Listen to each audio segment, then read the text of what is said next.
بابا امید تجاوز کردن تو برای چی دیدی ماسمالی منی؟ عزیز من تجاوز نبوده، شغل زن همین بوده. شغلش چی بوده؟ پول میگیره تن فروشی میکنه. مگه میشه؟ بعد توی کره جنوبی طبیعیه تن فروشی. بله. خب پس برای چی به جرم تجاوز گفتن گرفتن اخبارشان اعلام کرد؟ عزیز من این داستان داره. اون سه تا پول میدن، خانم باشون اوکی میشه. مشکل نداره. مشکل از اونجایی شروع میشه که نفر چهارم اضافه میشه و نمیخواد پول بده.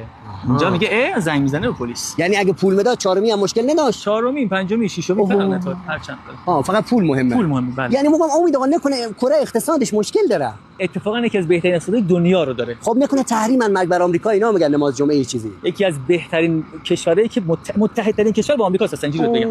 پس من نمیفهمم امید آقا حکومت چه آخوندی نیست، مرگ بر آمریکا نمیگن، تحریم هم نیستن، عضو ناتو هم مثلا اقتصادشون هم که یکی از بهتریناست. پس الان برای چی زناشون برای سیر کردن شکمشون حاضرن برن تن فروشی کنن؟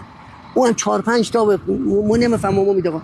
یعنی الان هیچ تو لال از دنیا نری. امید آقا میگم اونایی که چه مسئولن چه غیر مسئول که چش بسته میگن فقط بریم با آمریکا ببندیم تا مشکلاتمون حل بشه، خدای دورنماش ایه که تهش ناموسشون بشه مثل دختر همین کره ای، یا ای که این چیزا رو میبینن خودشون میزنن به خریت، یا ای که خریت خر اینا اونا خر باز خر تو خر شده. امید آقا باز علوفه الان کم میاد، ولش کو بریم علف میاره.